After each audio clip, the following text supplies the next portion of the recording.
Válogatás japán elbeszélők műveiből. Aki válogat, gépész.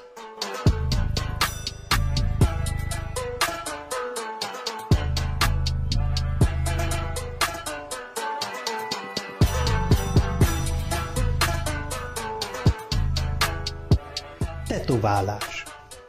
Tanizaki Junichiro írása.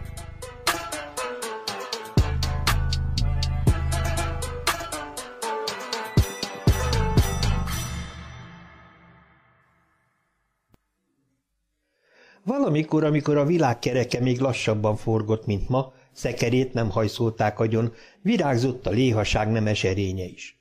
Külön művészet volt még a fecsegés is. Jaj, nehogy az unalom felhője árnyékolja be a fejedelmek s leszármazottai ábrázatát, nehogy elhalljon az udvarhölgyek, a szép lányok ajkán a nevetés. Az emberek ráértek. Később már a népszerű színművek, ponyvák elvitathatatlan hősére, Sadakuróra, az esőisten Narukamira, a láthatatlanul közlekedő tolvaj Jirajára is női kimonót húztak. Az erős, törvényszerűen szép, a gyönge mi lehet más, mint rút. Elsődleges feladatának tekintette hát az ember, hogy adottságaival arányban megszépüljön.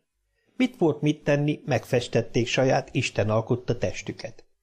Szemnek tetsző, vérpesdítő vonalak kígyóztak a korabeli emberek testén, minek következtében nagyobb forgalmat az a gyaloghintós bonyolított le, aki a legékesebben tetováltatta magát. A szép lányok is a legcifrábban tetovált fiúkba lettek szerelmesek. De nem csak a kézművesek szépítkeztek így, hanem gyakran a városi polgár, s uram bocsá, még a szamurájuk is. A testi csodák seregszemléjét időnként riogukban tartották, eldöntendő, kidíszítette magát ékesebbre, ki a legeslegtarkább. Élt akkoriban egy Seichiki nevű fiatal, módfelett tehetséges tetoválómester. Művészetének híre vetekedett az Asakusai Chariban, a Matsushi Macsói Yatsuhei és a Róka Jióréval. Már több 10 ember bőrét használta ecsettjével vászonként. A ryogoki seregszemlén is az ő alkotásait vitték el a pálmát. Míg Darumaki munkájában a színek pompáját dicsérték, Karasuka Gonta a piros tűzések mestere, addig Seichiki az ötletes képek, az erotikus vonalak utolérhetetlen művésze. Seikichi Toyokani Kunisada Fametszőt tekintette továbbra is az eszményképének.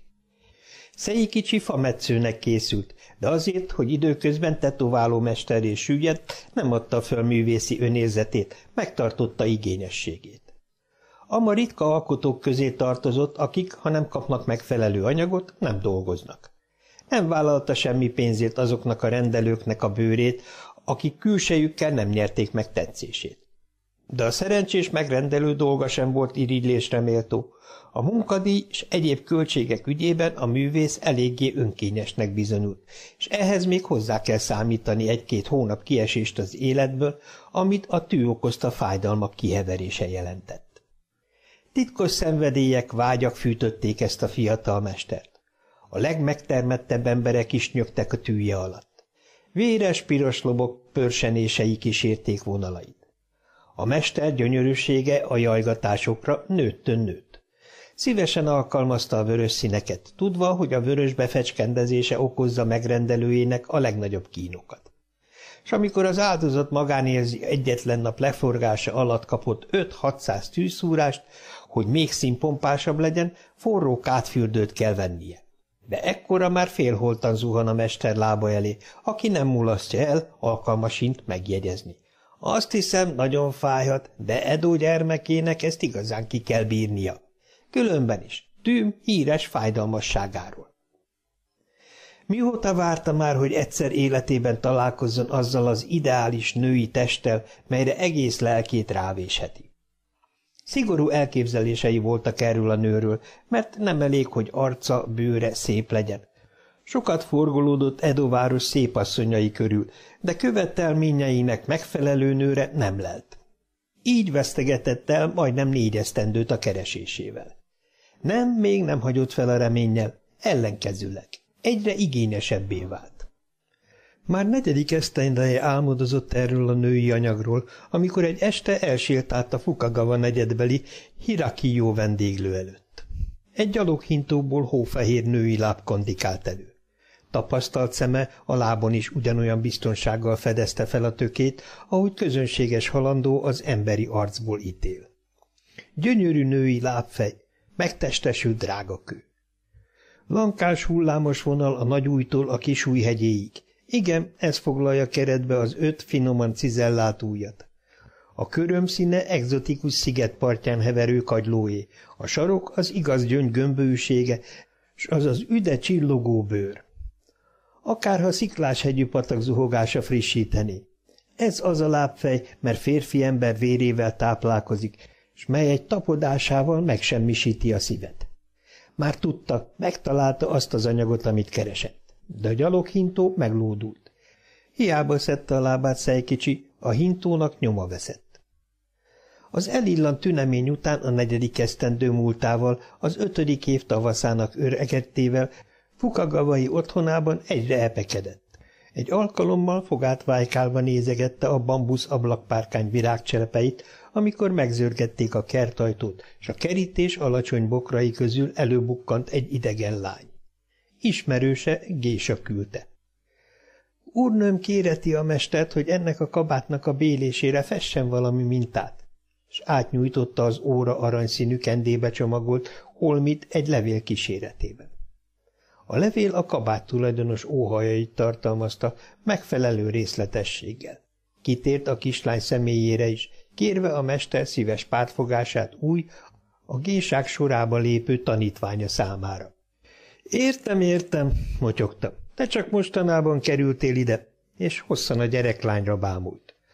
Olyan 16-17 éves forma, éles vonalú, tökéletes arc, akár azé a gésái, aki már rég mestere szakmájának, és jó 2 tucat férfi ember lelki és testi nyugalmának őre. Az a fajta szépség, melyet csak a bűnökben fogant, az ország javaiban dúskáló főváros termelhet ki magából számos nemzedék után, melyet csak a hús, a test gyönyörűségei álmodhatnak meg végtelen éjszakákon át. Mondd, gyermekem, így a mester, miközben leültette a gyereklányt az eresz alatt. Tavaly, úgy június tájban, nem jártál te a Hirakijó környékén gyaloghintóval? Fölismerte azt a csupasz lábat, mely a gyaloghintóból kandikált elő. Lehetséges, mert akkor még élt az apám, és gyakran kocsikáztunk ki a Hirakijó felé is, felelte a furcsa kérdésre. Már vagy 4 esztendeje várok rád, arcodban most fürdettem meg tekintetem, lábad már egy éve ismerem.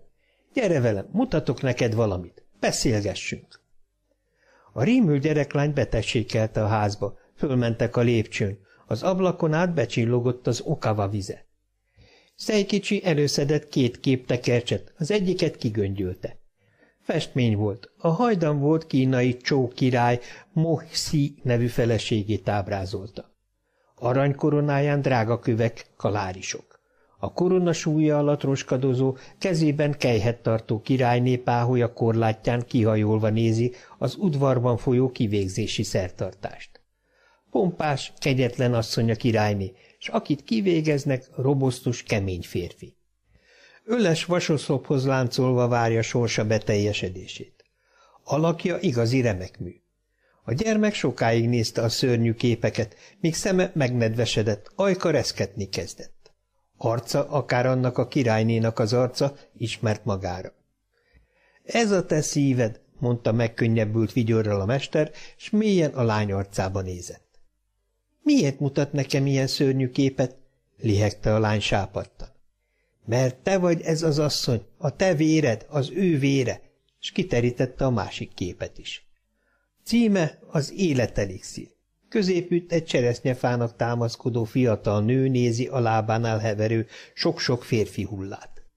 Körben ünnepélyesen röbdöső madárkák, a nő szemében eltagadhatatlan diadal csillog, büszkeség.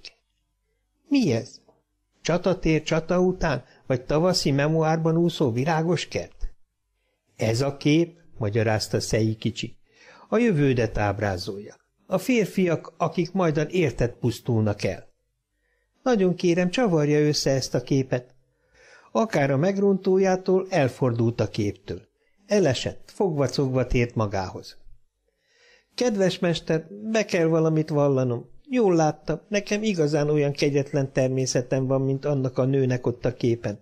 Kérem, elégedjen meg ezzel, és vigye innen. Gyáva vagy, nézd meg közelről ezt a tekercset. Később már nem fogod szörnyűnek érezni. A mester arcára rideg, gonosz mosoly ült. Nagy sokára a lány felemelte a fejét. Engedjen haza, félek itt, mondta, és zokogó arcát tenyerébe temette. Maradj! Szépséget tökéletessé akarom tenni, s a lányhoz lépett. Keblében már ott lapult a titokban előkészített kábítószeres üvegcse, valamikor egy holland orvostól szerezte. A tavaszi meleg nap visszaverődve a víztükréről valósággal perzselte a kis szobát. Játékosan táncolt a napsugár a tolóajtó pergamenjen, s aranyszín hullámokat rajzolva megállapodott a békésen alvó lány arcán. Szejkicsi megállt műszerével a szoba közepén, s önfeledten megszállottként bámulta a lányt.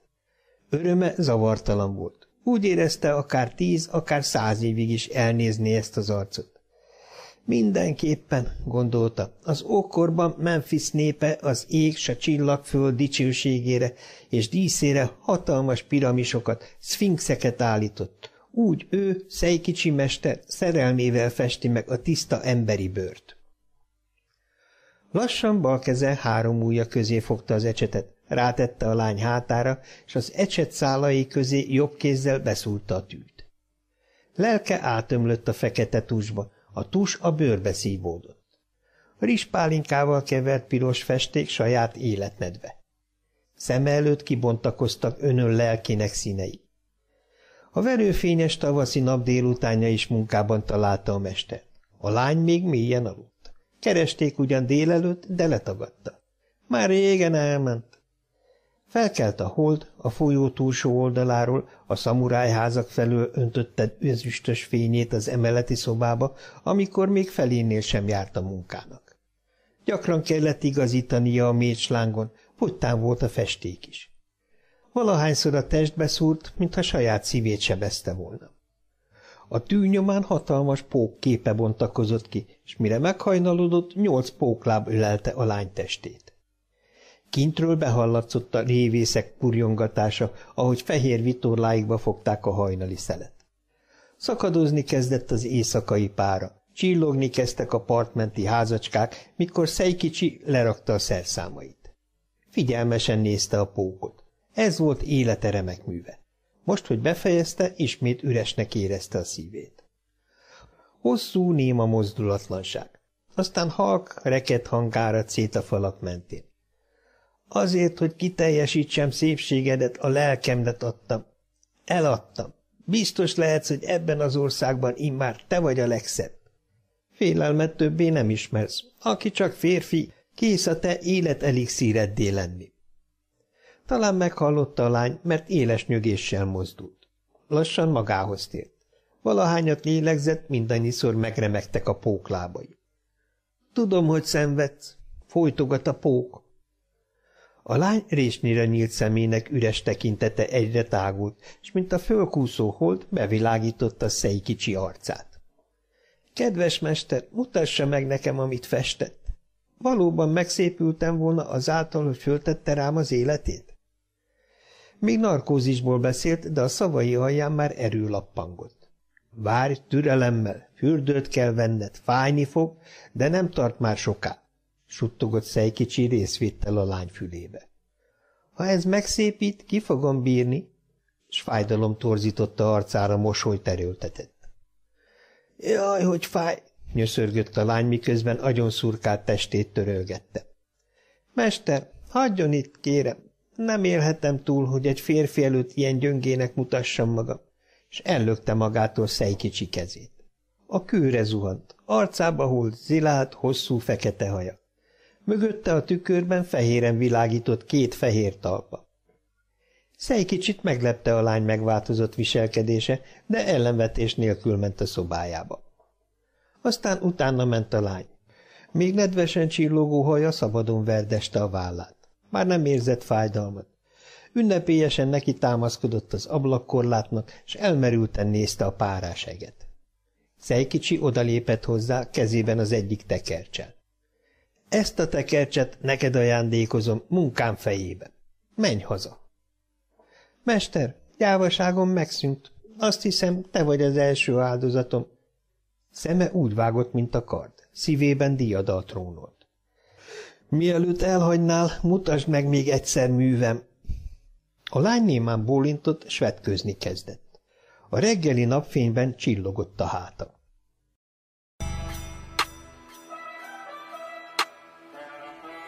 CB és a dísztök. Shiga Naoya írása.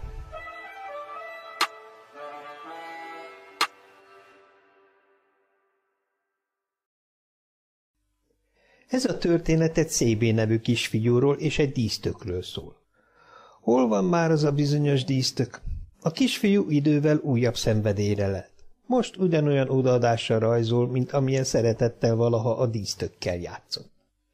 Hogy CB időnként szerez egy-egy dísztököt, tudták a szülei is.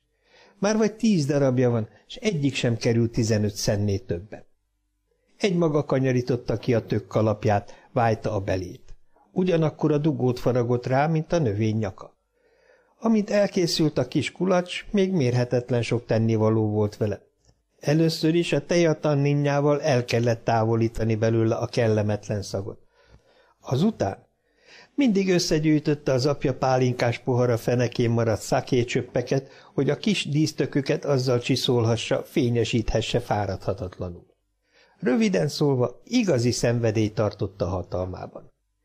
Mindenről a dísztök jutott eszébe. Egyszer is, ahogy a tengerparton sétált, a dísztök járt a fejében.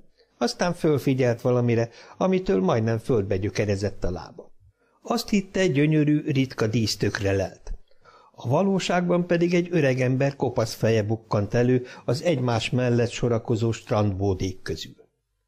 Elgyönyörködött a dísztökben, s csak azután vette észre, mit látott, amikor a fénylőfejű öregember már egy mellékutca felé tartott. Nevető kedve támadt, hangosan kacagva elszaladt. Akkortájt 12 éves lehetett, kisiskolás. Tanítás után nem játszani ment a pajtásaival, hanem azoknak a boltoknak a kirakatait nézegette, melyek szenvedélye tárgyával, a tökkel voltak valamilyen kapcsolatban. Nézegette a régiség, zöldség, festék és dísztök szaküzleteket. Esténként beült a lakószoba sarkába, és gömbjeit fényesítgette. A fényesítés után szakét csurgatott beléjük, kendőbe csomagolta őket, majd egyenként elhelyezte valamennyit egy fémdobozba, és az egészet a kályha mellé tette. Reggel első dolga volt kiszabadítani a tököket, nagy elégedettséggel nézegette a tökök izzadságszagú csillogó bőrét. Aztán egyenként kiakasztotta kincseit a napos eresz alá, s csak azután ment iskolába. CB-jék városa igazi kereskedő kisváros, takaros kikötője van. A téglalap alakú várost hosszában fél óra alatt át lehetett szelni. Ebben a kisvárosban ugyan sok bolt árult dísztököt, mégis el kell hinnünk, hogy CB a város valamennyi dísztökjét ismerte. Különös, hogy CB nem szerette a kikészített, régiségnek számító dísztököket. Saját bőrükben szerette ezeket a növényeket a fejükkel együtt.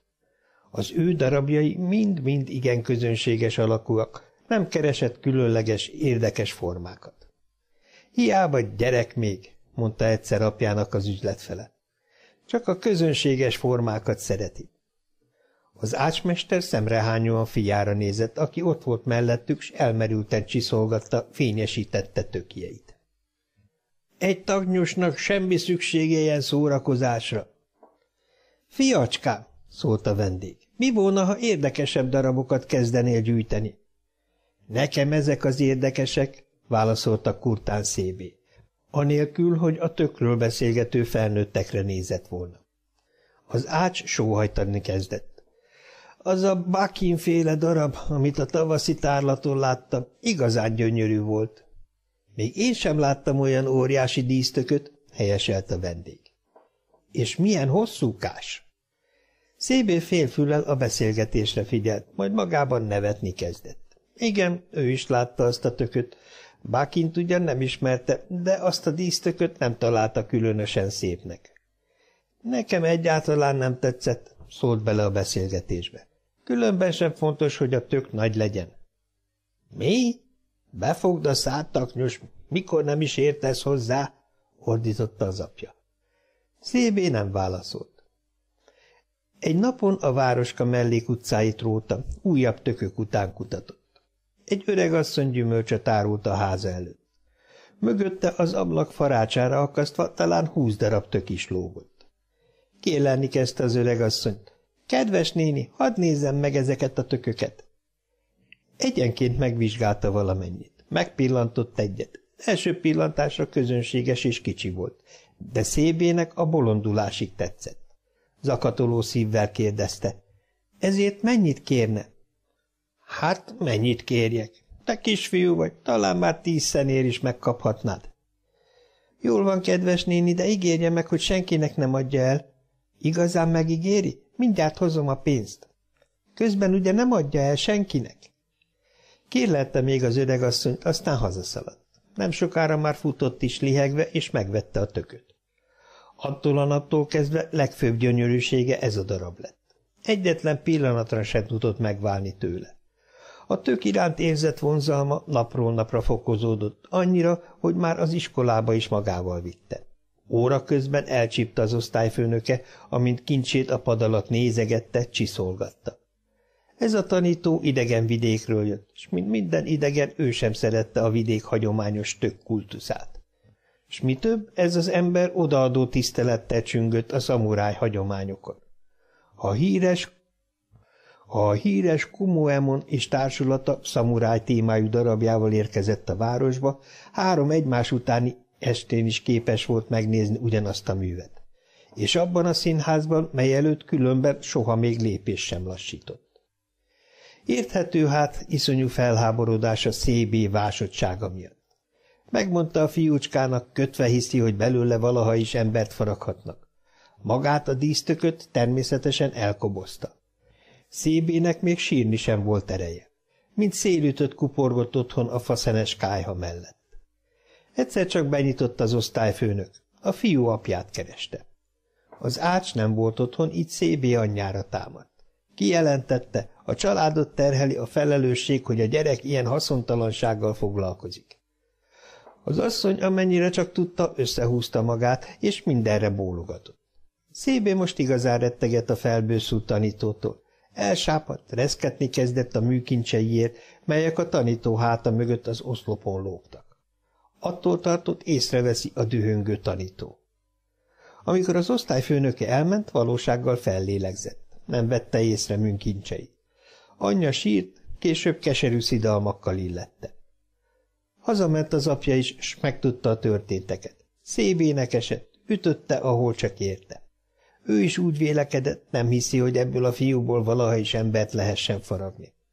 Azt is mondta, hogy ha nem tetszik neki, akár el is mehet hazúról. És megtörtént a legszörnyűbb, amire Szébé valaha is csak gondolhatott.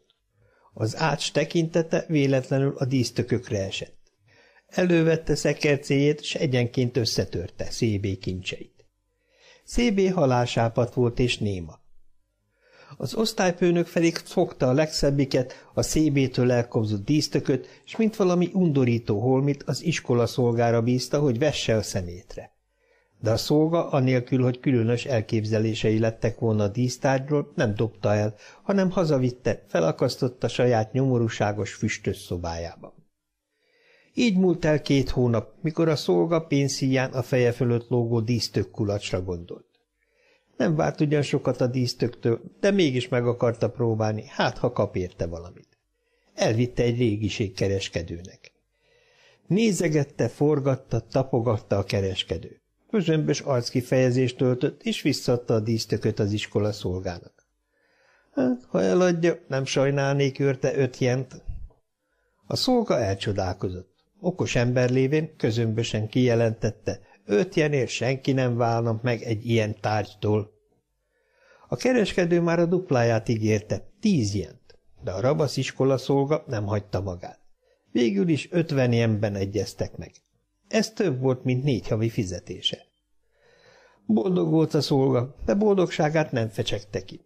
Így senki nem tudhatta meg szévé kedves dísztök kulacsának sorsát, miként neki magának sem jutott tudomására, hogy a kereskedő ugyanazt a dísztököt 600 jenért adta el a vidék egyik leggazdagabb emberének.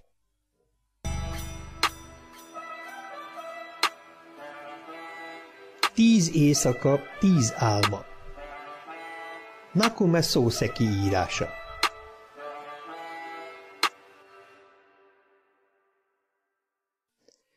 Egy éjszaka azt álmodtam, hogy karbatett kézzel ülök az asszony fejénél. Az asszony hanyat feküdt, és így szólt. Érzem, meghalok. Dús hosszú haja párnaként támasztotta a fejét, ovális arca hajkeretben pihent. Még átizzott fehér arcbőrén a vérpirossága, szája vérvörös volt. Hangja határozott volt. Én nem hittem, hogy halálán van. Nem hittem. Éreztem, hogy igazat mond. Igazán azt hiszed? Hajoltam az asszony felé. Ez biztos, válaszolta, és felnyitotta a szemét. Nagy meleg szeme volt, s ahogy a hosszú pillákon át kivehettem, korom fekete. Szeme bogarában saját tükörképen fedeztem föl. Merőn a szemébe bámultam. Fényes, fekete, átlátszatlan, tiszta gömbök. Lehet hát, hogy mégis meghal. A füléhez hajoltam, és úgy kérdeztem. Már meggyógyultál? Ugye nem halsz meg? Fönnakadt szemében fáradtság tükröződött, álmatagon válaszolt. Meghalok, ez nem tőlem függ. Látod még az arcom? Kérdeztem komoran. Hogy látom-e még az arcod? Milyen furcsa kérdés, hiszen itt tükröződik a szemedben, mondta, és elmosolyodott. Nem szóltam, visszaültem a helyemre, és karba tettem a kezem. Hát, mégis meghal, gondoltam. Halálom után temessen el, szólalt meg kis idő múltán. Gyöngykadló héjjal ássa meg a sírt, sírkőként hulló csillagot állítson fölém. És várjon ott, visszajövök, hogy láthassam még. Mikorra tér vissza? A nap fölmegy és lebukik, megint fölmegy és megint alábukik. A vörös koron keletről száll nyugatra, mindig keletről nyugatra. Megvár? Némán bólintottam. Ha 100 esztendeig vár a sírom mellett, mondta éles hangon, biztosan visszatérek.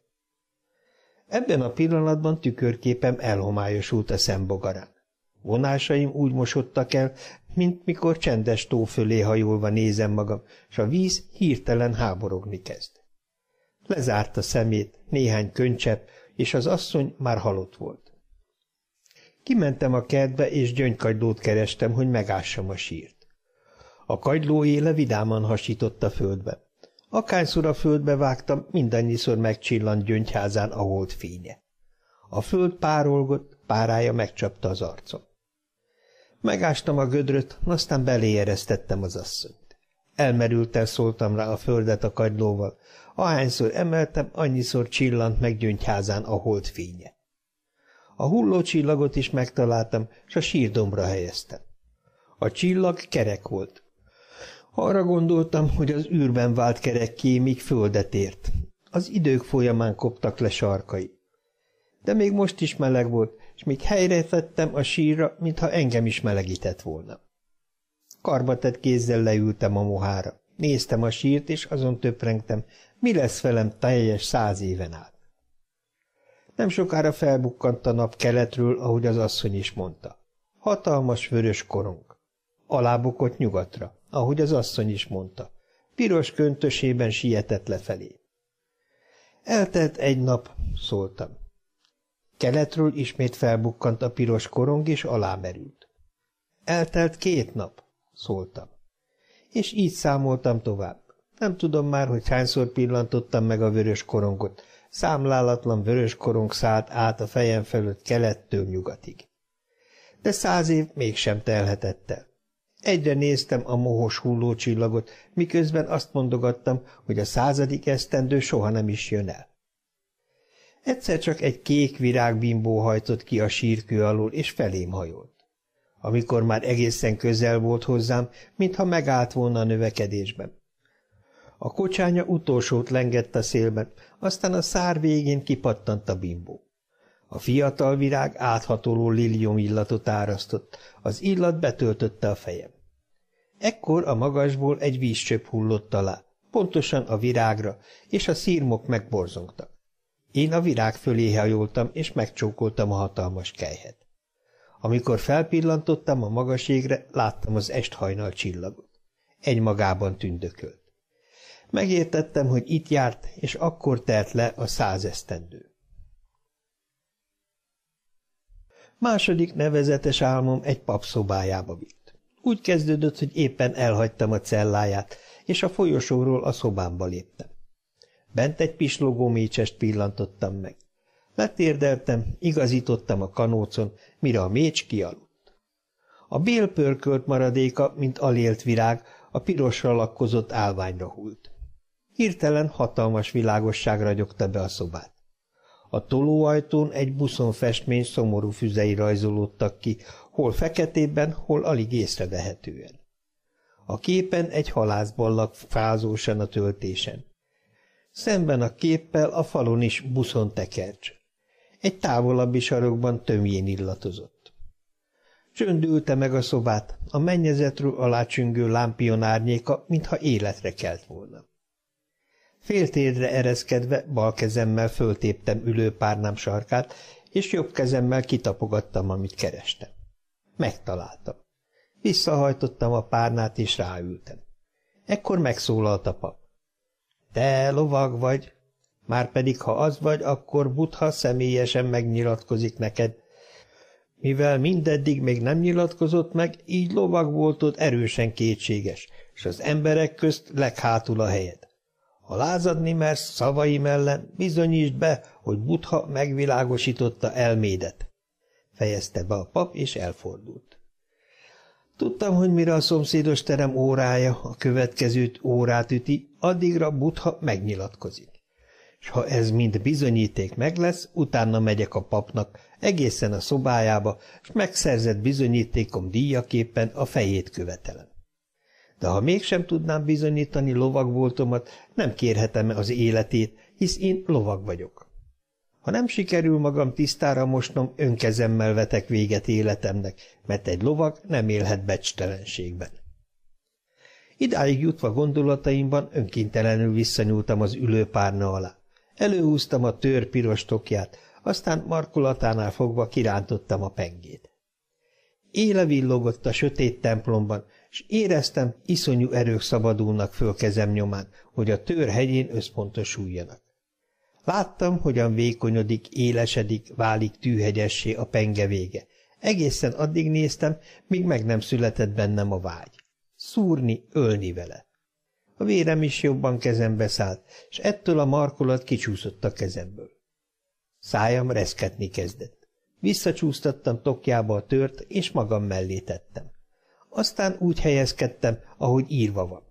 Belebámultam a semmibe, vártam a kinyilatkoztatást. De az egyre késett. Dübegurultam, és gondolatban a fenébe küldtem a papot. Fogaim összecsikordultak, és orromból a dű forró levegője sipolt elő. Halántékom, mintha kalapálták volna, szemem iszonyatosra tágult. Egyszerre láttam a fali tekercset, a lámpiont és a pap kopasz fejét. Hallottam, hogy nevet krokodil szájával. Átkozódtam, és a pokolba kívántam. Szerettem volna lenyakazni, pedig hittem, hogy megvilágítja elmém Buddha. A semmit akartam, a semmit, miközben mélyen magamba szívtam a tömjén füstöt. Fogaim ismét összekócódtak, kivert az izzadság. Gerincem nem hajlott, mintha karót nyeltem volna. Térdem fájdalomtól sajgott, már azt sem bántam volna, ha lábam eltörik. Kínlódtam, de a semmi csak nem mutatkozott. Mert bármit tettem is, mindig gondolnom kellett valamire, bármire, s így egyre messzebb került tőlem a semmi állapota. Ha más nem, az jutott eszemben, hogy kínlódom. Haragudtam magamra, sírni kezdtem. Legszívesebben leugrottam volna egy kiálló, magas szikláról, hogy pozdorjává zúzódjam. De nem, mozdulatlan maradtam. Várakoztam, szívemet végtelen kétségbeesés szorongatta. A kétségbeesés szinte felemelt, pórusaim tágítja, és nem talált kiútat belőlem. Arra lettem figyelmes, hogy a fejemmel valami nincs rendben. Számomra már egyszerre létezett, most mégsem volt a lampion, a buszonkép, a gyékény és a polc. De ez mégsem volt maga a semmi. Tagjaim elzsibbadtak ültőmben. A szomszédos teremben ütött az óra, mire felriadtam. Kezem a törre tévedt, az óra akkor ütötte a 2-t. Harmadik nevezetes álmomban hátamon egy 6 esztendős forma gyereket cipeltem. A saját gyerekemet. Furcsáltam hát, hogy ez a gyerek vak és kopasz. Meg is kérdeztem, de mikor vakultál meg? Már régen, felelte. Gyerek hangja volt, de mégis, mintha felnőtt szólt volna, sőt barát. A sötétben is láttam a környező rizsföldek zöldelő vonalait. A keskeny útra kócsagok árnya vetődött. Rizsföldön járunk, szólalt meg a fiam a hátam mögött. Ezt honnan tudod? Hallom a kócsagokat, mondta. Ekkor valóban 2-szer kelepelt egy kócsag. Féltem a fiamtól, hát kit hordok én a hátamon? Azt gondoltam, hogyan szabadulhatnék meg tőle. Aztán egy erdő körvonalai rajzolódtak ki a sötétben. Megvan. De ebben a pillanatban nevetés hallatszott. Mit nevetsz? kérdeztem. Apa, én nehéz vagyok neked, mondta felelet helyett. Hogyan? Pedig meglátod, nem sokára nehéz leszek. Nem szóltam. Némán lépdeltem az erdő felé. Az út egyre fárasztóbbá vált, a keskeny dűlő kanyargós lett. Nem sokára egy útkereszteződéshez értünk. Fáradt voltam, leültem. Valahol itt lehet a mérföldkő, mondta a fiam. Körülnéztem és fölfedeztem a derékmagas követ. Rajta a fölírás, balra Horidahara, jobbra Higakubo. Éjszaka volt. A vörös betűk mégis jól látszottak, valósággal világított a színük, akár a piros hasú gyíké. Menj balra, figyelmeztetett a fiú. Balra néztem. A baloldali út a sötét erdőbe vezetett, pedig oda szerettem volna eljutni, de mégis tétováztam. Ne félj, biztatott, légy nyugodt. Elindultam az erdő felé. Magamban morogtam, csodálkoztam. Hogy tudhat mindent, amikor nem is lát? Nem sokára megszólalt. Nem valami jó dolog vaknak lenni? Nem jó? Tudom, ezért viszlek a hátamon. Köszönöm, hogy viszel. A vakot nem szeretik az emberek, még a saját apja sem szereti. Már nem tetszett nekem a menetelés. Szaporábban léptem, hogy mielőbb az erdőben hagyhassam a fiút. Bírd ki még egy kicsit, meglátod, épp ilyen volt, duruzsolta félhangon a fiú. Mi jön még? Bizonytalankodtam el. A fiam megvetően válaszolt. Az nem kétséges. Már én is tudtam, miről van szó. Nem határozottan, de tudtam. Igen, akkor is éjszaka volt. De mindent tudok, ha beérünk az erdőbe. És ha nem sikerül otthagynom a fiút? Éreztem, ha otthagyhatom, akkor minden rendben lesz körülöttem. Megerett az eső, és az éjszaka még sötétebb lett. Önkívületben lépdeltem, csak egyetlen dolog volt biztos, az, hogy a fiú a nyakamba csimpaszkodik, s tükörélesen vetíti vissza a múltam, jelenem s jövőm. És azt tudtam még, hogy az a fiú az én fiam, aki vak. A kétségbeesés legmélyére zuhantam. Hát itt, éppen itt, a cédrus tövénél hallottam a fiú hangját. Szakadt az eső. Megálltam, ahogy kívántam. Akkor vettem észre, hogy már bent járunk az erdőben. A magas fa alig 3 lépésnyire állt tőlünk, és cédrus volt, ahogy a fiú mondta. Apa, ugye itt történt, ennél a cédrusnál? Itt, hogyne, válaszoltam gépiesen. A munka 5. évében, a sárkány évében, ugye? Magamban bólintottam, valóban akkor történt. Apa, szóval éppen 100 esztendeje öltél meg engem. Amikor fölfogtam szavai értelmét, már tudtam, hogy a munka 5. évében, a sárkány évében, abban az erdőben és annál a cédrusnál vakot öltem. A fiú olyan súllyal nehezedett a vállamra, mint egy kőből faragott istenszobor. Negyedik emlékezetes álmomban egy tágas, földes szobában voltam. Középütt ácsolt asztal, alig a föld fölött egy széles, fénylő ébenfadeszka húzódott, körülötte padok. Egy távolabbi sarokban aggastyán idogált magában, mellette tálcán az ebédje. Már jól felönthetett, mert sima, redőtlen, borvirágos arca hevült, piros volt. Hogy mégis öreg, azt abból következtettem, hogy fél arcát dús, hófehér szakál borította. A gyerekek mindent tudni akarásával próbáltam kitalálni, hány esztendős lehet. A hátsó ajtón egy hasonló korú öregasszony lépett be. Mosogató dézsáját letette, és kezét kötényébe törölve az aggastyánhoz fordult. – Apu, hány esztendős maga? – Na, ezt már rég elfelejtettem – mondta az öreg, és nagyot nyelt. Az anyóka keskeny övébe akasztotta a kezét, és lapos pillantását a vénemberre függesztette. Az öreg ivásra görbített tenyere, mint a rizses sésze, tenyeréből ivott, aztán belefújt a szakállába. – Maga hol lakik? – faggatta az anyóka. – Hát a kődöklyukban – mondta az öreg elakadt lélegzettel. – No, és merre tart? – Amarra – válaszolt egykedvűen, és a tökből nagyot húzva ismét a szakállába fújt. – Csak úgy, amarra? Egyenesen? Az aggastyán lehellete ekkor átsuhant az ajtó papírján, elnyargadt a fűzfa mellett, és a folyó irányába mutatott. Aztán maga is fölkerekedett. Követtem. Derekán ott himbálódzott a tökből faragott pálinkás edény, és a vállára akasztott szögletes, lapos doboz. Inge, gatyája, kenderből, papucsa, sárga bőr. Egyenesen a fűzfához ment, a fűz alatt játszó gyerekekhez. Felnevetett, aztán előhúzott egy hosszú sálat, kötéllé sodrintotta és letette a földre, a kirajzolt kör közepére. Táskájából sípot kotort elő, és elkiáltotta magát. – Figyeljetek csak jól, gyerekeim! Meglátjátok, a kendő egy-kettőre kígyó lesz! A gyerekekkel együtt meresztettem a szemem. Az öreg csak vezényelt. – Nézzétek! Csak nézzétek! Belefújt a sípjába, és körbe táncolt. Lábujja hegyéről a sarkára billent, aztán szabályosan billegett, de hiába néztem, a kötél csak nem moccant. Ő megfújta a sípját, játszott, táncolt, és vigyázott, hogy ne lépjen a kötélre. Félt? Vagy szívből duhajkodott? Később elmaradt a síp, el a tánc.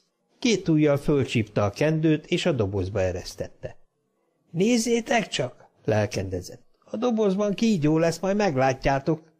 És ezzel elindult. A fűzfa mellett keskeny út vezetett le a dombról.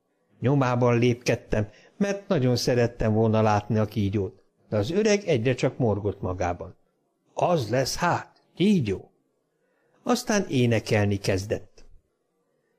Kiértünk a nagy folyóhoz. Párkának, hídnak semmi nyoma. Ezért hát esküdni mertem volna, hogy elérkezett a pillanat. A kígyó előjön, de nem, az öreg meg sem állt a parton, belegázolt a vízbe. Először a térdét, aztán a derekát, végül mellét nyaldosta a víz. Mikor a víz már egészen a melléig ért, énekelni kezdett. És szaladt bele a végtelen vízbe, szakállát, fejét elnyelte a víz. Aztán még sokáig várakoztam a nádasban. Azt reméltem, majd csak felbukkan a túlsó parton, hogy megmutassa a kígyót, de csalódtam. A víz mindörökre elnyelte. 5. nevezetes álmom régmúlt messzi időbe vitt, a régmúltnak ama tájára, ahol még nem jegyezték az időt. Álmomban sereget gyűjtöttem, s mint vesztes, épp az ellenséges vezér előtt reszkedtem. Akkoriban sudármagasra nőttek az emberek, szakált viselt minden férfi. Kemény derékszíjukon botként himbálódzott a kard, íjuk lakkozatlan, csiszolatlan, durva és erős fudzsirost. A vezér egy ilyen szíjjal csapott a földre. Tekintetem a székként használt, felfordított pálinkás hordóra esett, onnan a vezér arcára. Busa két szemöldöke pontosan az orra fölött találkozott.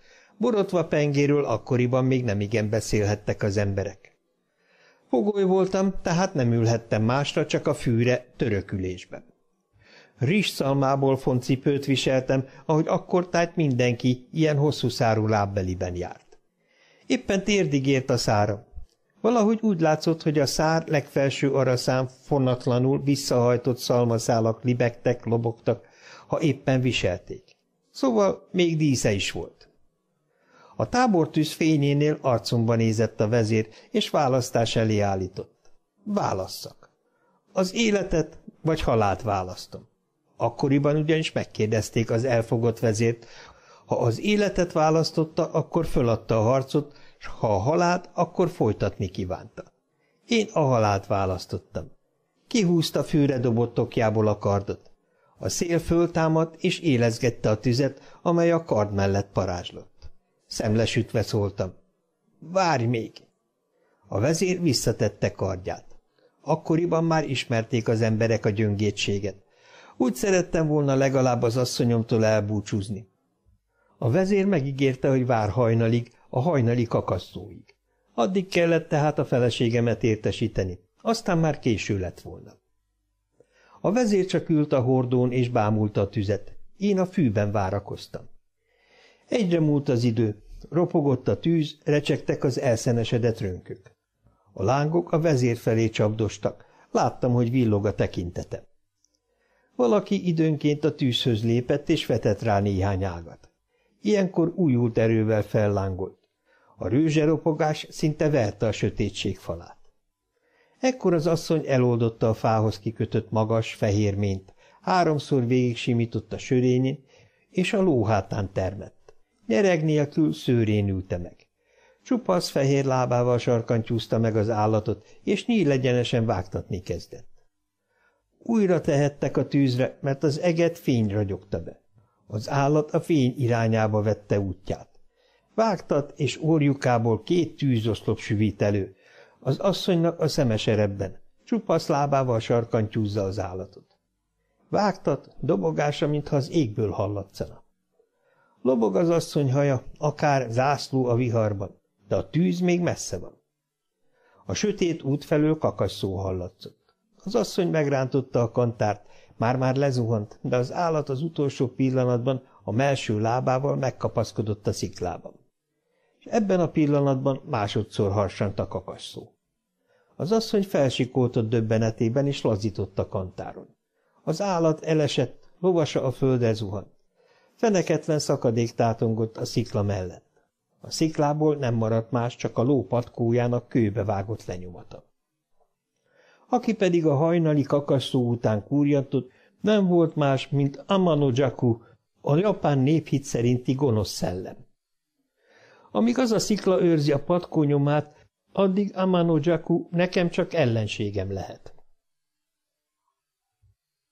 6. emlékezetes álmomban tudomásomra jutott, hogy Unkei, a Kamakura korszak híres szobrásza, éppen a Gokoku templom egyik démon királyát faragja. Elsétáltam hát a templomhoz, ahol már nagy tömeg átsorgott. Nézték, bírálgatták a készülő művet. A kapu előtt sudárverős fenyő állt, a tetőzet mellett elnyúló ágai, mintha az égig emelkedtek volna. A fenyő mélyzöld színe és a kapu bíborvörössége különös színharmóniát alkotott. Még a fának a kapuhoz való távolsága és a templom szépségét dicsérte. Ilyen szépségek csak is a Kamakura korszakban születhettek. De mi a készülő műcsodálói valamennyien a Meiji-kori emberek voltunk. A nézők többsége gyalogkocsis lehetett, feltehetőleg utasokra vadásztak a templom előtt. Micsoda hangzavar! Na hát, hogy ilyen nagy! Ennél már csak egy valódi istent mintázhatnak könnyedébben. Így egy másik. De hát ez Nio, a kapuőrző démon. Hogy lehet a mi időnkben? Azt hittem, ma már senkinek nem jut eszébe. És micsoda izmok! Igaz, mindig is őt tartották a világon a legerősebbnek, erősebbnek még Yamato Takerunál is, aki a Japánt alapító istencsalád tagja volt, mondta valaki bárgyún, akinek hátul a derekáig kilátszott az alsó ruhája.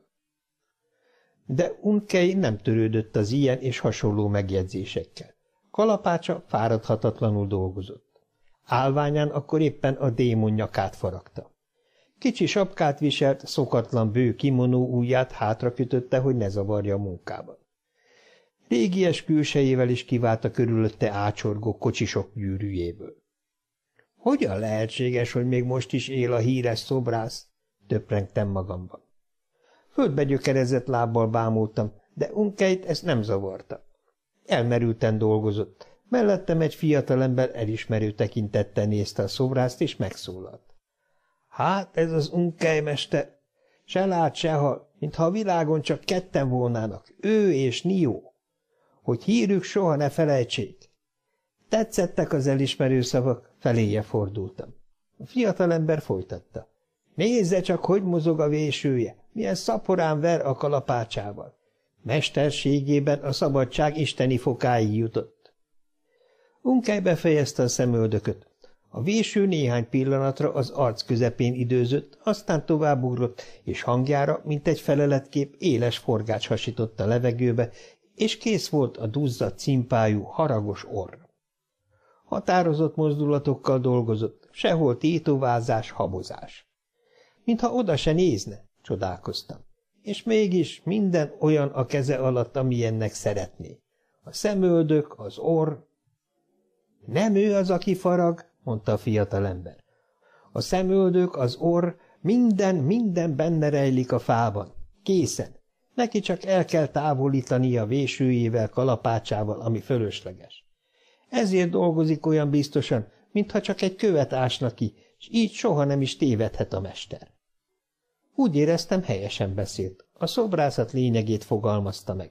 De, akadékoskodtam magamban, akkor miért nem lehet bárki szobrász? Hisz úgy szerettem volna magam is faragni egy Niót. Aztán elindultam hazafelé. Otthon előkerestem a szerszámládát, a vésőt, kalapácsot. Nemrég vihar pusztított, az udvar tele volt kidőlt fával. Kiválasztottam a legnagyobb rönköt, és faragni kezdtem. De hiába kerestem, nem találtam benne Niót. És nem találtam sem a második, sem a harmadik fában. Aztán rájöttem, miért is nem találtam rá sem Nióra, sem más alakra azokban a fákban. Mert ezek a Meiji fák voltak. Akkor megértettem, miért élhet még napjainkban is Unkei. 7. emlékezetes álmom egy hajóra vitt, amely már jó ideje vizen volt, hányta, okátta a füstöt. A gépház pokoli zaja mindent betöltött. Senki nem tudta, hová tart a hajó. A végtelen láthatár szélén felmerült egy izzó, fekvő vaspálcika, a nap egy szelete, mely kiteljesedve pontosan az árbóc fölött pihent meg. Nem sokára el is hagyta a hajót, megelőzte, hogy mint forró vaskorong sisteregve hújjon vissza a tengerbe.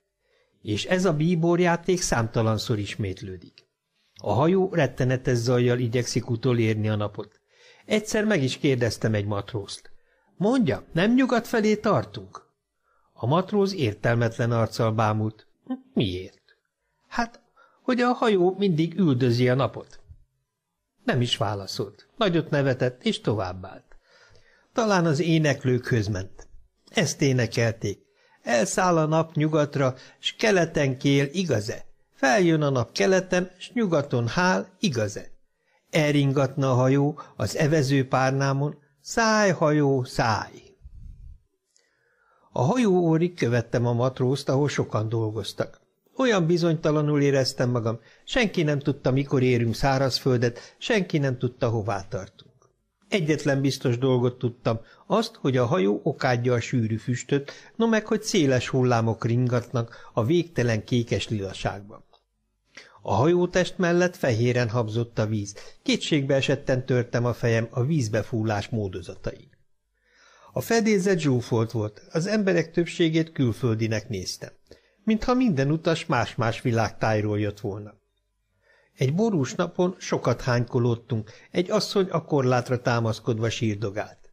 Villogó fehérségű zsebkendőjével sűrűn törölgette a szemét. Ruhája, mintha indiai lett volna. Jólesően fedeztem fel, hogy kétségbeesésemben nem vagyok egyedül. Máskor, ha magamra maradtam a fedélzeten, néztem a csillagokat. Egy alkalommal idegen lépett hozzám, és fontoskodva megkérdezte. Talán értek is a csillagászathoz. Nem feleltem, hisz nem érdekel a csillagászat. Azon felül egyetlen vágyam meghalni. Az idegen ekkor a Taurus fölötti 7 csillagból álló csillagcsoportról kezdett beszélni. Elmondta, hogy a csillag, a tenger mind-mind Isten alkotása. Aztán megkérdezte, hogy hiszek-e Istenben. Ezúttal sem feleltem. Ezután még szomorúbb lettem. Elhatároztam, hogy haladéktalanul megölöm magam, és egy éjszaka beugrottam a vízbe. Amint lábam elszakadt a fedélzettől, és már nem térhettem vissza a hajóra, szívem mélyén bántam, amit tettem. Késő volt. A halál elkerülhetetlen. Nagyon magas hajó lehetett az álombéli, mert csak sokára értem vizet. Nem kapaszkodhattam semmibe, így végtére is vizet értem. Pedig zuhanás közben megpróbáltam rövidebbre húzni a lábam. A víz fekete volt. A hajó elment mellettem. Egykedvűen hányta magából a füstöt. Igaz, a hajón nem tudtam, mi vár rám, céltalan voltam, de mégis mennyivel jobb lett volna a hajón maradni. Zuhantam, egyre sebesebben zuhantam a fekete hullámok felé. Félni kezdtem, és nagyon szántam magam. 8. furcsa álmomban egy borbélyüzletbe léptem. Egyszerre 3-4 fehér köpenyes férfi állt föl, és köszöntött. A négyszögletes helyiség közepére mentem, és körülnéztem. Az üzlet 2 szemközti falát tükrök borították, a másik 2 fal ablakával az utcára nézett. 6 tükröt számoltam meg. Leültem egy tükör elé. Kényelmesen lehuppantam, puha szék, jól esik benne az ülés. A tükörbe néztem. Voltaképpen elégedett voltam magammal. Mögöttem ablak, kissé távolabb íróasztal állt, valami rácsféle mögött. Az asztal üres volt. Az ablakon át a tükörből a járókelőket figyeltem. Sótarót pillantottam meg, legújabb nőjével ment az utcán. Új panama kalapot viselt. Nem tudtam, mikor vehette, mint ahogy azt sem tudom, hol ismerkedhetett meg a nővel. Pedig érdekelt volna. Dagadozó mellel lépdeltek egymás mellett, de ahogy jobban szemügyre akartam venni a nőt, már is kiléptek a tükör keretéből. Elhaladt a tükörben egy szójababárus is. Belefújt részkürtjébe, s képe úgy felpuffadt, mintha darás csípte volna. Puffadtsága kétségbe ejtett, még most is nyugtalanít. Talán ilyennek is hal meg. Aztán egy gésát láttam házi ruhában, laza, lógó parókával. Arca kialvatlan, bőre szánalmasan ráncos. Láttam előrehajolt, mintha bocsánatot kérne valakitől, de azt, akihez beszélt, nem láthattam a tükör széle miatt. Végre mögém állt egy fehér kötényes, és nézegetni kezdte a fejem. Kezében ollót és fésűt tartott. Önkéntelenül végig simítottam gyérbajuszomon, és megszólaltam. Szóval dolgozunk? A fehér köpenyes borostyánszín fésűjével némán megkopogtatta a fejem. Dadogni kezdtem. Aztán majd a bajuszom is. Választ megint nem kaptam, aztán az olló csattogni kezdett. Tágra nyílt szemmel figyeltem a fehér köpenyes minden mozdulatát. A lenyisszantott fürtök mind a szemembe hulltak. Már nem voltam kíváncsi, mi történik a fejemen. Behúnytam a szemem, féltem a hajcsogóktól. Végre megszólalt a férfi. Az úr már látta a kinti halárust? Nem, feleltem, miközben tovább csattogott az olló. Kiáltásfélét hallottam. Kinyitottam a szemem, s a tükörben a fehér köpenyes ujja alatt egy biciklikereket fedeztem fel. Aztán egy tolókocsit ugrott a képbe, mikor a férfi határozottan elfordította a fejem. Így nem tudhattam meg, milyen is volt a bicikli, milyen a tolókocsi. A férfi átment a másik oldalamra, már a fülem fölött vagdosta a hajam.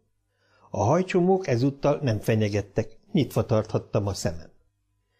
Rizslepényt vegyenek, friss a rizslepény, hallatszott kintről, de hiába merezgettem a szemem, az árust nem sikerült fölfedeznem a tükörben.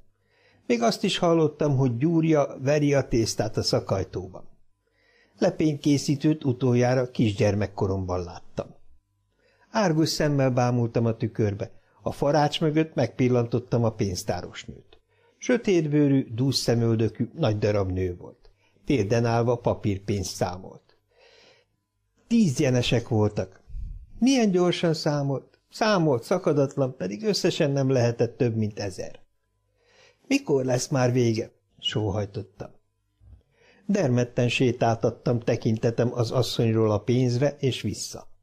Ekkor a fehér köpenye szólt, hogy moshatom a hajam. Felálltam, és a rács felé fordultam. A pénztár üres volt, pénznek nyomát sem láttam. Fizettem, és kimentem. A bejárattól balra 5 kis aranyhalas dézsát láttam, és a dézsák mellett az árust összekulcsolt karjára borulva. Mintha nem is hallaná az utca égtelen zaját. Nem moccant. Aztán a halacskákat nézegettem. Tudom, a halálos nem is mozdult többé. Olyan nyugtalan volt a világ, akár a háború kitörése előtt 1 perccel. Gondoljunk egy leégett kamrára, a megriadt állatok a ház körül nyargalásznak éjjel-nappal, s a szolgák tülekedve a nyomukba futnak, hogy megfékezzék őket. És a házban tökéletes a csönd és a nyugalom.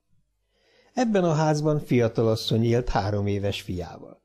A férfi egy csillagtalan éjszakán ment el hazulról, saruját még a szobában húzta fel, föltette fekete sapkáját, és a hátsó kijáraton távozott. Az asszony kezében mécslánk pislákolt, fénye kiszökött a szűk ajtónyíláson, és a sövény előtti hatalmas szédrusba veszett el. A férfit nem látták többé. – Hol járhat az apád? – kérdezgette attól fogva a fiatalasszony a gyereket. De választ nem kapott. A legtöbb, amit a fiúcska mondott, hogy arra, arra. Ha azt kérdezte tőle, mikor jön haza az apja, akkor is ezekkel a szavakkal válaszolt. Néha nevetgéltek is. Az anya próbálta megtanítani fiát arra a mondatra, hogy apám nem sokára hazajön. A gyerek csak annyit mondott utána, hogy nem sokára. Amikor az este éjszakába fordult, az asszony leporolta ruháját, övébe tört rejtett, és hátára kötötte a fiút. Elindult bele a sötétségbe. A gyerek a templomhoz vezető útnál már aludt. Elhaladtak az első kapu cédrus sora mentén. A néma csöndet csak egy bagoly huhogása törte meg, és a fázó asszony papucs csoszogása. A templom elé érve az asszony megrázta a csengőt, legugolt, összetette a kezét. Többször is elismételte ezt a műveletet. Ilyenkor a bagoly hallgatott. Az asszony buzgón imádkozni kezdett férjéért, aki lovag, akit az íj meg a nyíl védőszellemének, Hachimannak, a hadviselés istenének akart gondjaiba ajánlani. A csilingelésre felébredt a gyerek. Megijedt a sötéttől, és sírni kezdett. Anyja imamormolással akarta elaltatni. Amikor már belefáradt az imádkozásba, levette hátáról a kisgyereket, és a lépcsőn a templom hajóig vitte. Ott a gyerek derekára kötötte a zsineget, ugyanazt, amivel induláskor a hátára erősítette, másik végét egy oszlophoz, közben csókolgatta, csitította. Jó gyerek vagy te! Ne szomorkodj, mindjárt hazamegyünk. Aztán visszament a templom elé, és róni kezdte a hosszú köves utat. 100-szor tette meg a majd félmérföldes útszakaszt, hogy ezzel is fokozza imái hatását. Ez alatt fönt a templom teraszán térül fordul a gyermek, addig távolodva az oszloptól, míg a zsinór engedi. Álmos, nem akar járni, sírva fakad, de anyja nem hagyja, 100-szor kell neki is fordulnia. Kifárad, vonszolja magát. Anyja időnként felmegy hozzá, hogy buzdítsa, csak a gyermeknek előről kell kezdenie. Előről a kört még 100-at nem számolt. És a lovag, akiért mindezt az asszony tette, már nem élt. Rég megölték. Ezt a szomorú mesét anyám mondta el nekem 9. emlékezetes álmomban. Az utolsó 10. álmomban, amelyre emlékszem, Ken jött, hogy elújságolja. Sótarót egy nő magával vitte. A fiút kerek 7 napig nem látta senki, s amikor hazament, magas lázzal ágynak dőlt. Sótáró ugyanis a környéken a legszemrevalóbb fiú, s jószívűsége, becsületessége köztudomású. Egyetlen gyöngéje, hogy mikor érzi az este közelettét, felveszi Panama kalapját, és kiül a gyümölcskereskedés elé. Nem másért, csak hogy a járókelő nők arcába bámulhasson. Ez a foglalatosság mód felett tetszik neki. Amikor a nők ritkulnak az utcán, a világért sem bámulná csak úgy a nyüzsgést.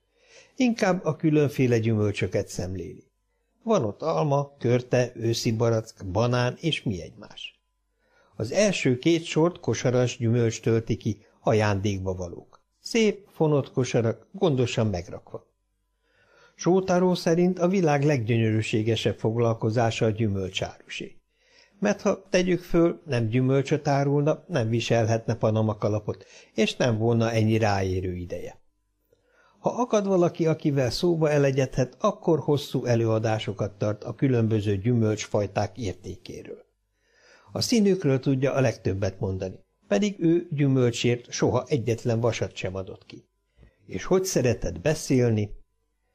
Egyszer este egy asszony állt meg a boltja előtt. Külseje gazdagságra, előkelőségre vallott. Sótáró érdeklődését mégis a ruhája színe keltette föl. Vagy az arca? A fiú tüntető szívélyességgel emelte le a kalapját, és udvariasan meghajolt, mire az asszony egy kosárra mutatott. Sótáró átadta a gyümölcsöt. Az asszony nehéznek érezte a kosarat, mire a fiú ajánlkozott, hogy hazakíséri vendégét. Ekkor tűnt el Sótáró kerek 7 napra. Bár Sótáró családja ismerte a fiú természetét, a rokonokat, barátokat mégis nyugtalanította a fiú eltűnése. Amikor 7. napon előkerült, számon kérték, hol járt, csak annyit mondott, hogy fölvillamosozott a hegyre. Ha adtak a szavára, az a villamosjárat nagyon hosszú lehetett. A hegyen tágas mezőség fogadta, végtelen zöld fűtenger. Egy feneketlen szakadék peremén találták magukat, és az asszony felszólította, hogy ugorjon a szakadékba. Sótáró lenézett a mély katlamba, fenekét nem is látta. Levette a kalapját, meghajolt és dadogni kezdett. Erre az asszony megfenyegette. Ha nem ugrik le, disznó tépi majd szét. Súlyos fenyegetés volt ez, hiszen Sótáró a betyár Kumoreumnál jobban csak a disznókat utálta. De mégsem adta könnyen az életét. Az asszony állta a szavát, mert már is jött röfögve a disznó. A fiú sétapálcájával az árat orrára ütött, s az röffenve a szakadékba hult. Már megkönnyebbült volna, de ekkor egy az előbbinél még hatalmasabb állat jött elő, és a lábára taposott. Újabb és újabb disznó következett. Ahol a rét az éggel találkozott, végtelen disznócsorda bukkant fel. Az állatok röfögve közeledtek. Bánta már, hogy odament, de hát bánhatta. Nem volt visszaút. Akkor botjával a disznók orrára sújtott, mind lezuhantak, kivétel nélkül. Időnként lenézett a szakadékba, s látta a szörnyet halt állatok végtelen sorát. Sajnálni kezdte a miatta elhullott állatokat, de azok csak egyre szaporodtak, hatalmas rajban, fekete felhőként közeledtek. Erejét megfeszítve ütött 7 nap s 7 éjszakán keresztül. A 7. napon karja elernyett, és ő a szakadék szélén összeesett. Hát ennyit mondott el nekünk álmomban Ken. Elbeszéléséhez még hozzáfűzte a maga tanulságát. Ha lehet, kerüljük az asszony népet. Ezzel én is egyetértettem. És nem feledkezett meg a Sótáró Panamájáról sem, hogy ő azt nagyon szeretné. Meg is kapta, mert Sótáró meghalt.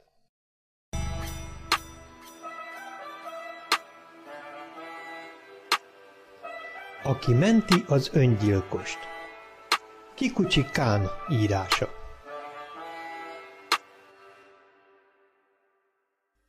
Régi könyvekben számtalan utalást találhatunk arra nézve, hogy Kyoto város soha nem szűkölködött öngyilkosokban. Igaz, a dolgok rendje, hogy egy fővárosban a legnehezebb megélni. Amikor Kiotóban éhínség vagy járvány pusztított, felszökött az öngyilkosok száma is. De az öngyilkosságnak számtalan okozója lehet, nem is beszélve a középkori módszerekről. Akkor ugyanis 2 öngyilkos jelölt ült le egymással szemben, és egyszerre egyik a másiknak oltotta ki az életét.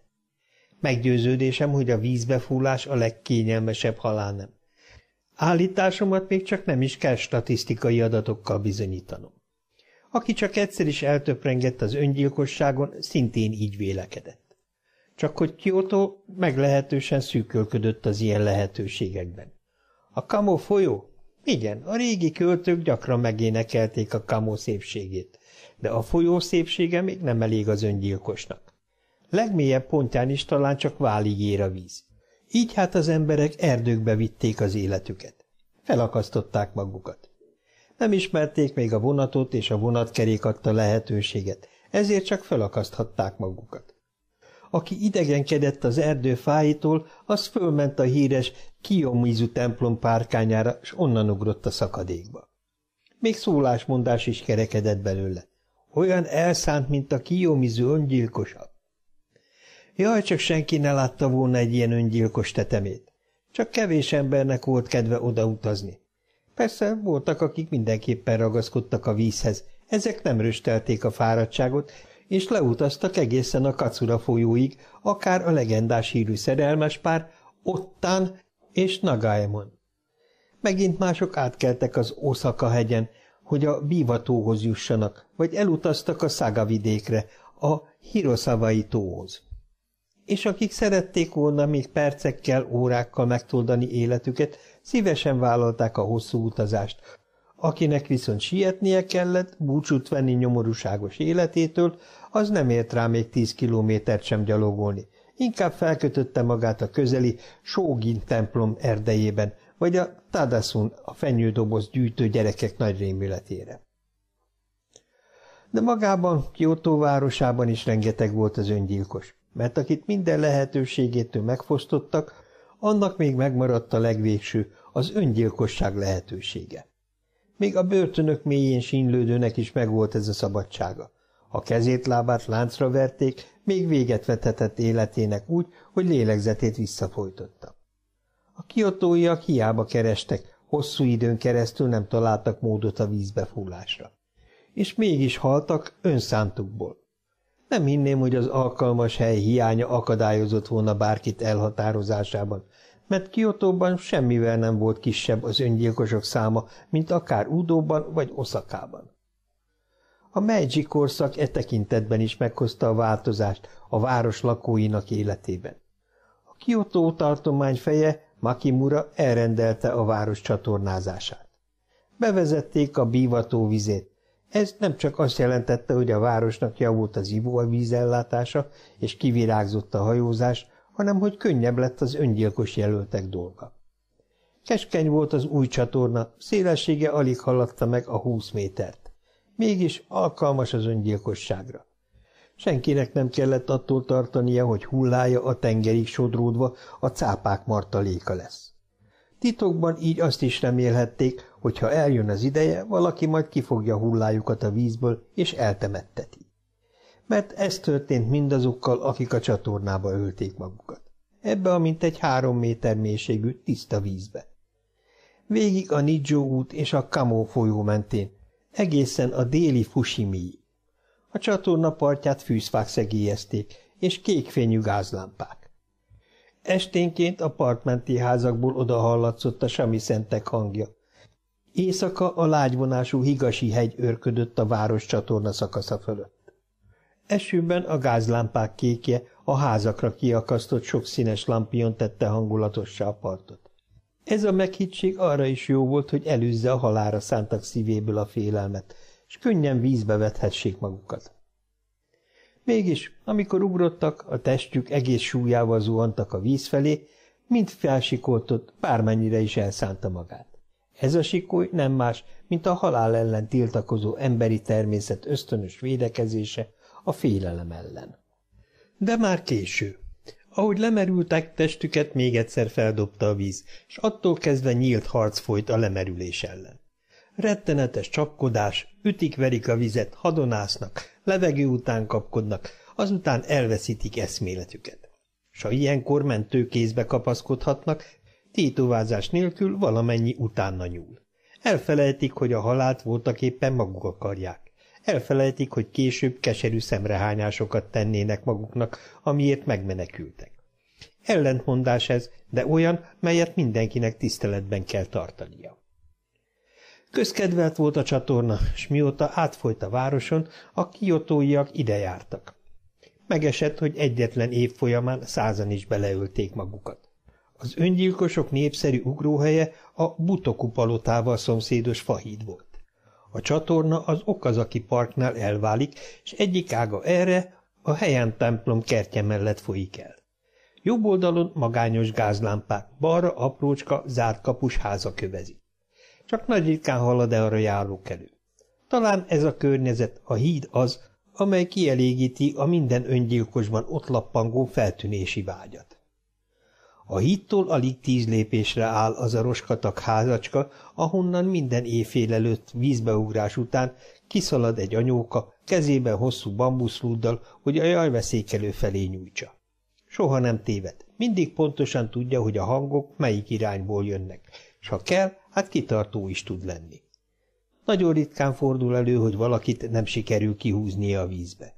Mikor a partra emelte emberét, rendszerint már ott sorakoznak a kíváncsiak, és mindig akadt valaki, aki elszaladt az alig 30 méternyire lévő csendőrőrsre. Télen tüzet raknak a szerencsétlennek, nyáron pedig csak egyszerűen kinyomják belőle a vizet, megtörölgetik, és már vihetik is a csendőrök. Általában már a csendőr egyszeri intésére is megbánást mutatnak.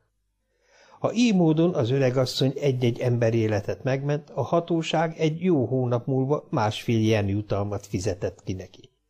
Amikor megkapja a pénzt, első dolga, hogy a házi szentély elé járuljon vele, és megköszönje az Isten segítségét. Aztán a pénzt elviszi a bankba. Az Okazaki parkban országra szóló ipari kiállítás volt, 4. a kiállítások rendjében. Felvirrat hát az öregasszony napja is. Kis boltocskát nyitott, ahol a beugró vendég olcsón kapott süteményt, édességet vagy forró teját. Üzlete olyan jól ment, hogy a kiállítás végén sem csukta be, s való igaz, hogy a kiállítás egyetlen fennmaradt emléke ez a boltocska. Özvegy volt az öregasszony, egyedül tartotta el lányát. Amikor megnyitotta a boltot, otthonukat nem sokára lakhatóbbá, a boltot egyre vonzóbbá varázsolta. Volt idő, amikor tehetetlenül nézte a fuldoklók vergődését, bárhogy kiabáltak is a szerencsétlenek. Csak elvétve haladt el arra valaki. Mire mégis meghallotta az illető a segélykiáltásokat, s odaszaladt, már sodorta is tovább az örvény a fulladozót. Valamikor sokáig bámult a szerencsétlenek után, majd imádkozott értük. A vízbeugrási esetek egyre gyakoribbak lettek. Sokszor hetente hallott nyöszörgést a part felől. Mintha a pokolban szenvedők nyögését hallotta volna. Egy idő után már elviselhetetlennek érezte a jajgatást, és ekkor elhatározta, hogy megsegíti a szerencsétleneket. Elsőnek egy fiatalembert mentett ki, találékonyságával. A 23 éves fiú 50 jent lopott a gazdájától, ezért választotta a halált. A csendőrségen csendes, becsületes ember benyomását tette, ígérte is, hogy azon túl példásan dolgozik. Egy hónap múlva hivatták az öregasszonyt a tartományi hivatalba, és átadták jutalmát, a 1,5 jent. Törte a fejét, mit évő legyen a pénzzel, hiszen az a 1,5 jen hatalmas összeg volt számára. Akkoriban jött divatba a takarékpénztár, betette hát a bankba. Attól kezdve már csak a mentésnek élt. Gyakorlata egyre tökéletesedett. Amint sikoltozást hallott, rohant kifelé, még ha az ágyból kellett is kiugrania. Megragadta a házának támasztott rudat, körülkémlett, és oda nyújtotta a vergődőnek. Mint mikor egy sok vihart élt halász szigonyával megcélozza a halat. A szerencsétlenek szinte kivétel nélkül éltek a segítséggel, és ő ereje megfeszítésével partra vonszolta a fuldoklót. Örült, hogy nem látta senki, mert így teljesen magáénak mondhatta a mentés dicsőségét. 58 éves koráig, alig 15 év alatt majd fél száz embert adott vissza az életnek. Az évek múlásával jutalmához is mind könnyebben jutott hozzá. Ha kihúzott valakit, már várták mosolyogva az elöljáróságon. Már megint, anyóka! És meghatottan átvette a jutalompénzt. Ha olykor jobban éltek az emberek, előfordult, hogy 2-3 hónapig sem akadt öngyilkos a hídnál. Csóválta is a fejét az öregasszony. Megszokott jövedelmére biztosan számított, mert mikor a lánya új hálóköntöst kért, magától értetődő hangon válaszolta, hogy majd a következő 1,5 jenből. Általában június vége felé történt a legtöbb öngyilkosság, de amikor furcsa módon egyetlen sem akadt, az öregasszony fokozottan figyelt a zajokra. És ha éjfélig nem hallott segélykiáltást, úgy feküdt le, mint akinek aznap éppen nem volt szerencséje. Meggyőződése szerint tiszta szívjóságból űzte mesterségét. A boltjába betérőnek mondogatta is váltig, hogy biztosan a mennybe jut majd, hiszen oly sok embernek mentette meg az életét. és nem akadt senki, aki másként vélekedett volna. Valamivel mégis elégedetlen volt. Azt várta, hogy akinek megmentette az életét, az majd külön is meghálálja neki a szolgálatot. De az emberek inkább a csendőrnek hálálkodtak, neki még köszönő szó is ritkán jutott. Dohogott is emiatt eleget. Egy alkalommal egy 18 éves lányt húzott ki a vízből. Amikor a lány magához térve ráeszmélt, hogy mégis életben maradt, zokogni kezdett, de már jött a csendőr, vitte volna magával, át a hídon. Egy óvatlan pillanatban ismét átvetette magát a korláton. Az öregasszony másodszor is kimentette. Amikor elvitték a lányt, nem szűnt mondogatni, hogy akárhányszor csak vízbe ugrik az ember, természete mindannyiszor az életet akarja, és hosszan bámult a lány után. Már majdnem 60 éves volt az asszony, de még most is fáradhatatlanul mentette a vízbeugrókat. A csapkodást, sikolyt hallott a víz felől, fogta a bambuszrudat és ment a csatornához. A segítségnek senki sem állt ellen. Ez csak megerősítette elképzelését. Hát mégis menekülni akarnak. Ha megmenti őket, jót cselekszik. Egy tavaszon élete megszokott rendjét váratlan esemény rázkódtatta meg. Az oka 21 éves lánya volt. Ez a kissé közönséges arcú, fehérbőrű, de mégis vonzó teremtés. Az öregasszony ugyanis azt tervezte, hogy az a rokon fiú leszerel a katonaságtól, akit vejéül szeretett volna, akkor kibővíti a boltját. 300 jent takarított meg addig. Csalódnia kellett. Lánya egy napon lefeküdt egy Arashi Sentaro nevű vándorszínésszel, aki átmenetileg a Kumano utcai kis színházban lépett fel. Arashi agyalta ki a dolgot, rábeszélte a lányt, hogy váltsák ki az öregasszony betétjét, és szökjenek meg. A tolvajok végtelen kétségbeesésbe döntötték az öregasszonyt. A boltjában maradt 5 jent kitevő áron kívül nem maradt más tőkéje. Nyomorúságosan még csak eltengedte volna valahogy az életét, de hogy elszállt minden reménysége, tervei halomba dőltek, és 2 hónap elteltével sem hallott semmit a lányáról, elhatározta, hogy a vízbe öli magát. 2 okból is, hogy szabaduljon az életétől, meg hogy bosszút álljon a lányán. Vízbe ugrik a kis fahídról, senki nem fogja majd zavarni. Egy éjszaka ki is ment a hídra, arcán megvető mosolyult, mintha csak a rengeteg megmentett szerencsétlen képe vonult volna el előtte. Ezúttal nem érzett különösebb félelmet, hiszen olyan sokat foglalatoskodott a csatorna körül.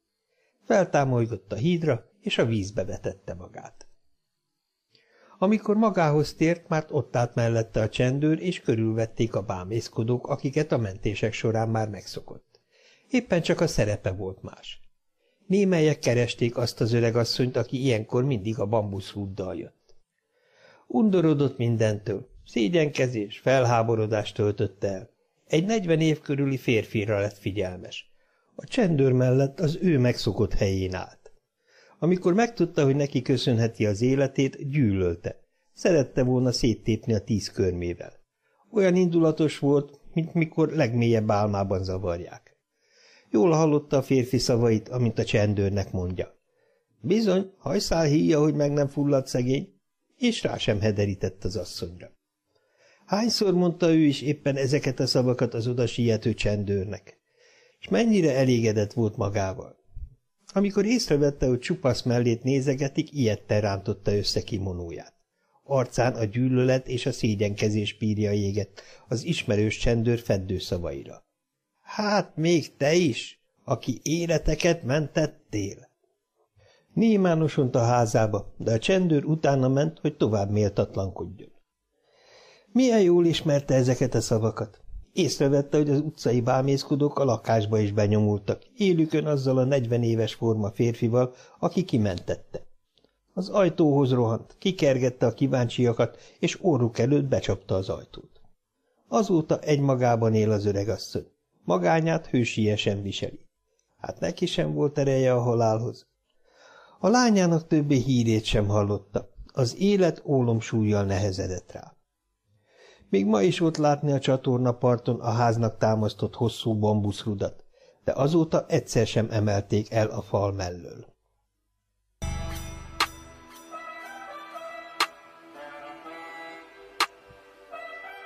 Az utcalány.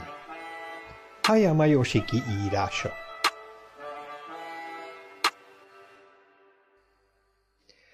Elképesztően fiatal voltam, s mint a tengerészeknek általában egyetlen ruhám egy kezeslábas. Hajónk már 2 hete vesztegelt a dokkokban. Megjártuk Európát, s ha jól emlékszem, 1912-t írhattak. Június vége felé lehetett. Az utcákra leszállt az est poros, füllett levegője. Yokohamában voltam. Már jócskán beittam, a sétányon előkelő külsejű külföldiek nyüzsögtek. A fiúk egyszerűen csak minipejnek hívtak. Csak igen fiatalon teheti az ember, hogy egy ilyen sétányon overálosan, zsebrevágott kézzel járkál, s eszébe sem jut, hogy le kellene sütnie a szemét. Ugyan, olyan magabiztosan közlekedtem a sétányon, akár a hajó első osztályú utasai. Esteledett, kigyulladtak a lámpák. Útkereszteződéshez értem. Egyik oldalon a park, a másikon a kínai negyed. De még ezt sem vettem volna észre virágos kedvemben. Telve voltam nagy képűséggel, ha valaki meg nem állít. Na, fiú, szólított meg halkan egy férfi. Ott állt az orrom előtt, mintha földből nőtt volna ki. Összerezzentem, bambán bámultam az arcába. Arca feltűnően kicsi volt, meztelen csigára emlékeztetett, pedig már nőnek néztem volna. De nem. Ráförmettem. Mit akarsz? Erre még 2 férfi csatlakozott hozzánk olyan készséges ábrázattal, mintha pincérek lettek volna. Lefogták a kezem. Szóval 3 vannak, gondoltam. Ha nem vigyázol, Minpej, figyelmeztettem magam, még alul maradsz. A csigaképű hátrált, aztán beszélni kezdett. Na, fiú, 1/5 áron megkaphatod, amire a fogatok fáj. A fenébe is. Mit akartok tőlem? Inkább beszélnétek világosabban. Ki akartok rabolni? Rátok jött a verekedhetnék? Na, ki vele? Világosabban, te zöldfülű. Hát akkor légy egy kis türelemmel. Mondd csak, mennyi pénzed van? Zsebembe nyúltam. 70-80 cent lehetett nálam mindössze, és ezért is jöttem ki a bárból az előbb. A férfinak nyújtottam, s visszakaptam egy 10 centest azzal, hogy íme még maradt is belőle. Kaptam villamos pénzt is. Na, így már rendben van? kérdezte a csiga arcú. Ha ezzel már elég belépőre is, válaszoltam, és megindultam a 3 emberrel. Az a férfi vezetett, aki lefogta a karom. Próbáltam óvatosságra inteni magam, mert hát mit is láthatnék én nyomorult pár szenért? Talán csillagokat. Biztosan hosszú ideje követtek már, mielőtt nekem estek. Meg sem álltunk a kínai negyedig. Az utcán 2 oldalt rozzant házak. Itt még a levegő is Hongkongra, Kalkutta kínai negyedeire emlékeztetett. Olyan viskók ezek, melyekről igen nehéz megállapítani, hogy lakóházak-e vagy raktárak. Kanyarok és sikátorok. Sokára értünk a helyszínre. A ház lakatlannak látszott, az ócska rozsdás kapu éppen csak annyira nyílt, hogy egy ember átfért rajta. Nagy rakás szemét a kapun belül. Megállapíthatatlan, hogy a ház szemétje vagy idegen piszok. Furcsáltam, hogy nem egyenesen a házba léptünk, ellenben a szemétrakástól 3 út vezetett 3 ellentétes irányba. A jobbra tartó erősen kitaposott, és egy páncélszekrényszerű ládaépületbe torkollott. Milyen titokzatos a fölkanyargó keskeny vas lépcső, mint egy repülő denevér. Ijesztő környezet, amely nappal talán nem is látszott volna olyan félelmetesnek. Talán a lépcsőt vészkijáratnak hihettem volna. De most mintha törpengét szegeztek volna a mellemnek. Bal sejttel meggyötörtek. Hát, ha a rozog a lépcső egy raktárba vezet, raktárba, melyet többé nem hagyhatok el. És talán ott van a Rokushingan gyár, ami egy népszerű, hagyományos gyógyszer, kiszállított állatszerveket tartalmaz. Megölnek, kitépik a májam, de nem. Itt nem lehet gyár, hiába nézegettem, nagy feszültségű vezetéknek nyoma sem volt. De ha a gyár mégis itt van, belém vezetik az áramot, úgy szabályozzák, hogy életben maradjak, de azért a májam is kiszakíthassák. Mert az élő szervezetből vett máj a legértékesebb. Ellentmondás ez, töprengtem a lépcsőn fölfelé. Egy ember meghal azért, hogy a másik meggyógyulhasson. Életeket oltanak ki. Olyan ez, mint társadalmunk természetrajza. Káromkodtam. Végre felértünk a lépcsőn, és az ajtó kinyílt. Furcsa szoba volt, akár a szardínia konzerv dobozának belseje. Nedves, dohszagú kongott az ürességtől. Alacsony mennyezet, ablaktalan csupasz falak. Középütt egy villanykörte pislogott bizonytalan fénnyel aprókat remegve, mint a pókhálóba akadt falevél. A padlón linoleum foszlányai, akár beteg testen a raktapaszok. Asztal, szék sehol. Rettenetes hőség öntött el, kivert a verejték, mint tájogon a genny, úgy folyt rajtam az izzadtság.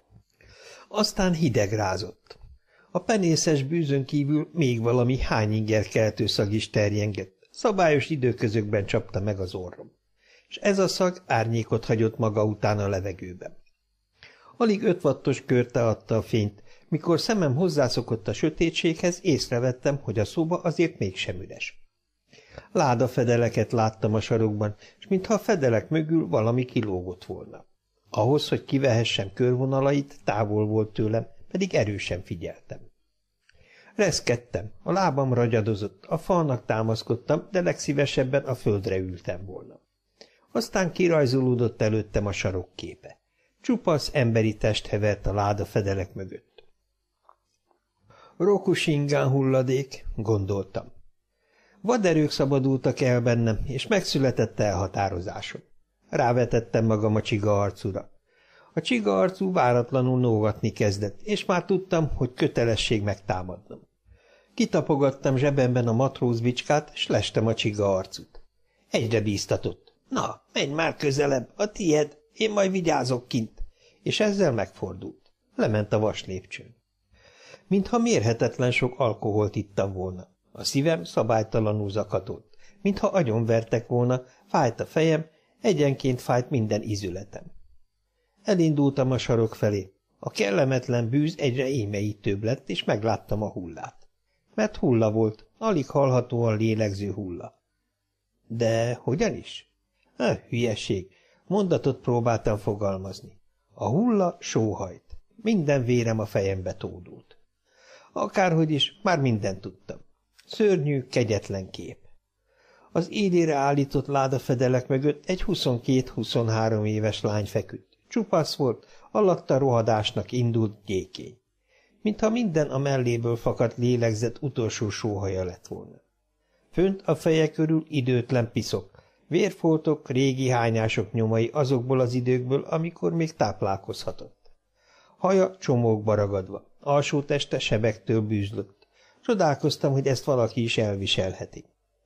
Szeme tekintetlenül járt körbe, de nem láthatott semmit, valószínűleg engem sem, aki ott láttam előtte, földbe gyökerezett lábbal, míg fejemben 2 gondolat kergetőzött.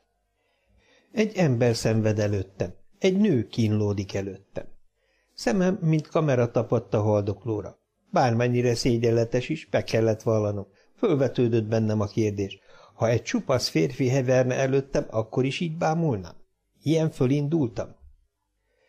Leírhatatlan hullámai a fölindultságnak. Fizettem egy 5/5 annak az összegnek, amit mások fizetnek a fiatalok szórakozása címen, és hogy most az enyém bizonyítja, hogy kísérő magunkra hagyott.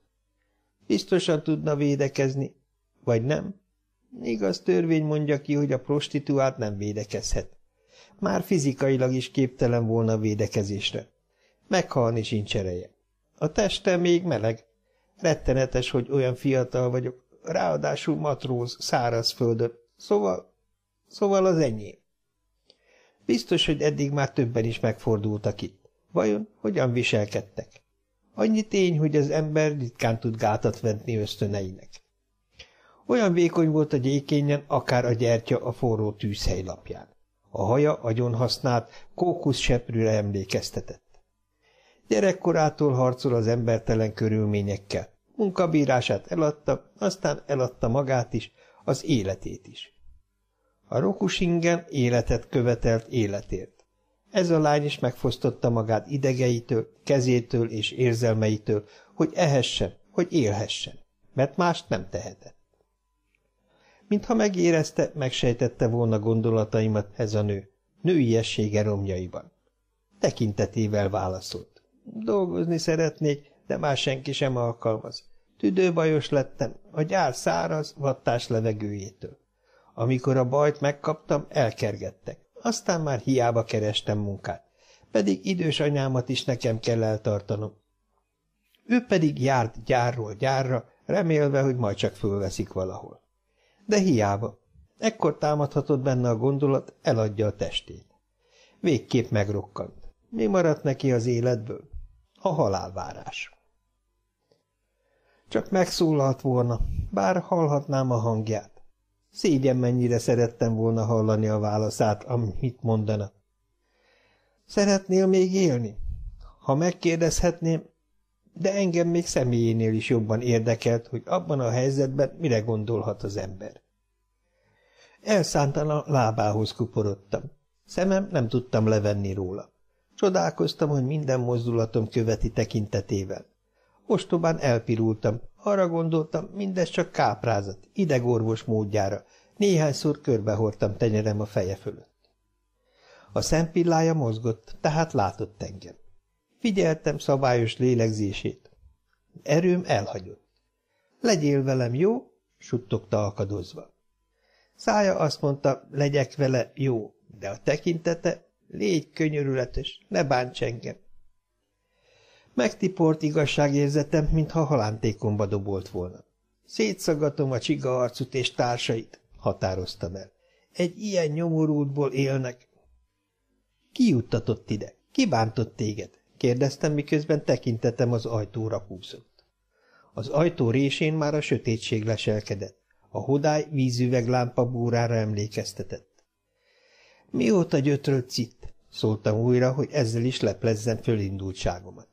De az asszony tekintete a mennyezetre szegeződött. Féltem, hogy észreveszi pillantásom. Akkor hősnek éreztem magam, a szó legteljesebb értelmében embernek. Testestől, lelkestől. Csak a szemem. Féltem, hogy észreveszi a pillantásom, hogy azonosít azokkal, akik előttem járhattak itt, mert akkor szertefosztott volna hősiességem. Összeomlott volna, mint egy kártyavár. Reszkedtem szégyenletemben. Ez nő, én férfi vagyok, így még megindítóbb. Nem kívánhattam.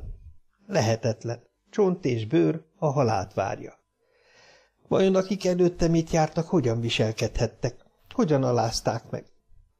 Testvérem, aki szenvedsz, ha elmondhatta volna, mit tettek vele, akkor talán még magasztosabbnak éreztem volna gondolataimat. Nagy sokára megszólalt. Szeretnéd, ha beszélnék? De a beszéd is fájdalmat okoz. Mégis, ha megelégszel azzal, hogy csak beszélek, bíborvörös lettem. Ez az asszony olvas a gondolataimban. Lángolt bennem a félelem, a felháborodás. Mert mit is akarok tőle megtudni? Már eleget láttam ebben a szobában. Ha ez sem elég, akkor minek a haldoklót hallgatni? Elhatároztam, hogy kiszabadítom. Kételjeim támadtak. Lehetséges-e egyáltalán megmenteni egy embert a forradalom megkerülésével? Felemelsz valamit, amit nem bírsz megtartani. Lezuhansz, a tragédia még mélyebben sebez. Figyeltem az asszonyt, észrevettem, hogy az egyik férfi visszaosont. Később beszólt. Már elég, lejárt az idő. Kétségbe estem. Ha kihallgatja beszélgetésünket, elkéstem. Nem tehetek semmit a szerencsétlenért. Az asszonyhoz fordultam. Kérj bármit, megteszem. Mit kívánsz? Ne érj hozzá, más nem kérek. Csalódtam, nem ezt vártam. Az például, hogy szabadítsam ki a 3 apacs karmából, vagy hogy menjek azonnal a csendőrségre, mert mi mást is várhattam volna. Szánalmam csak fokozódott. Ez az ember már a reménytől is fél. Számára nem létezik a világ. Azok is csak taszítottak rajta, akik eddig itt jártak. Már bennem sem bízik. Ha itt maradsz, mondtam, jobb, ha azonnal meghalsz. Hívjak orvost? Vigyelek haza? Tengerparti gyógyszanatórium első osztályú korterem. Érthető, nem? De innen nem tudsz menekülni. Bekiáltott a csiga arcú. Fickó, már mehetnél, talán nem látod, mennyire beteg ez a nő?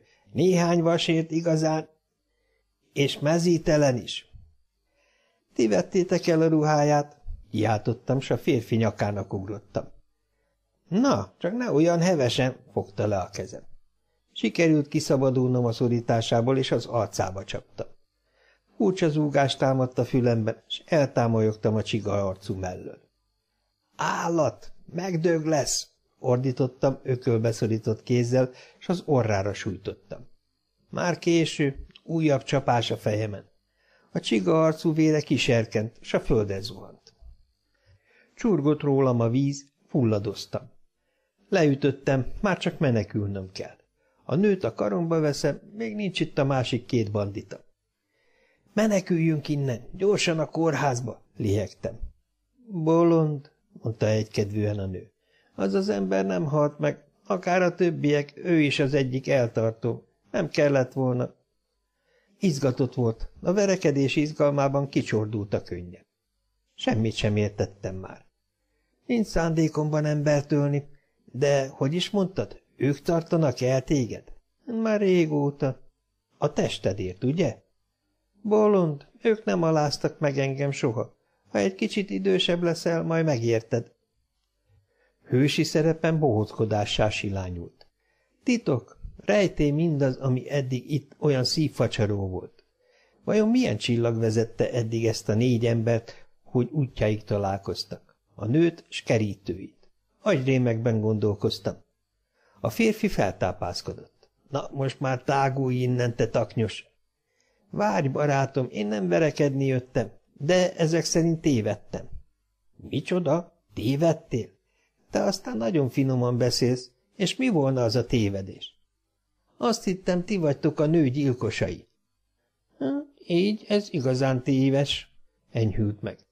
Már nem akart verekedni. Verekedőkedve úgy elillant, mint szakadt léggömbből a levegő. De azért megmondhatnátok, hogy miért áruljátok a szerencsétlent mindenki prédájára. Szerettem volna többet kérdezni, megtudni mindent, de akkorra már lehiggadtam kissé, és újra füllesztő melegem lett. Kellemetlen, kibírhatatlan meleg volt, mintha a szoba bűze masszává sűrűsödve visszacsordogált volna az orromba. A hányásnyomok, a rák... Bágyat voltam, tagjaim elernyedtek, már nem volt kedvem sem beszélni, sem nézegetni, hallgatni itt. Már csak egyetlen kívánságom volt, ledőlni valahová, és mély, feneketlen álomba zuhanni. Barátom, én elmegyek, mondtam fölállva. Az ajtónál visszafordulva megkérdeztem. Ti mindnyájan itt laktok? De még mennyire? Ez a mi kastélyunk, mondta egykedvűen a csiga arcú. Már az utcán voltam, a kaporésen át visszapillantottam az udvarra. Olyan sivár, kihalt, szinte elképzelhetetlen, hogy itt laknak. Fütyürészve gyors léptekkel megindultam. Aki rám pillantott, csak azt láthatta, hogy hol kék, hol lángvörös vagyok. Elmentem a hajózási cég irodájába, felvettem valami előlegfélét, és visszafordultam a bárba. Nem is bár volt ez voltaképpen, hanem bódé, ahová főként idegenek járnak. Ittam. Éjféltájban átmentem a parkon, a zöld lombokon átsütött a gázlámpák fénye. Bonyolult alakzatok remegtek a földön. Csordogált rajtam a sör verejtéke, mintha vizes ostjába öltöztettek volna. Gondolataim össze-vissza tekergőztek. Már rég nem láttál nőt, kellemetlen volt, de nagyszerű voltál. Uralkodtál magadon, minipej. Te kapitalista, hogy nem te juttattad oda azt a nőt. Erős voltál mégis. Nem gerinctelen kutya. Már mindegy, annyi biztos, hogy nem várnak rád nagy dolgok, belőled kiveszett a céltudatosság.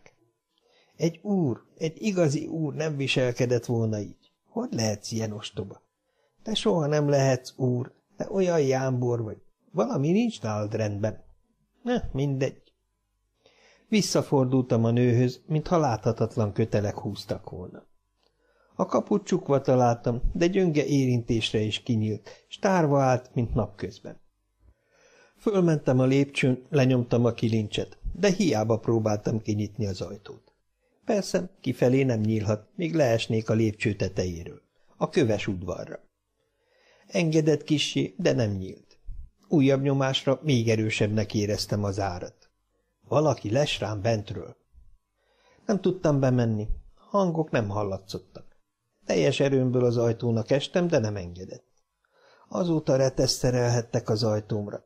Káromkodtam, és lementem. Amikor már az utcára léptem volna, váratlanul egy kar nehezedett a vállamra. Ijedtemben jókorát ugrottam. Ne ijedezz, zöldfülű, csak én vagyok, köszöntött a csiga arcú. Na, hogy érezted magad?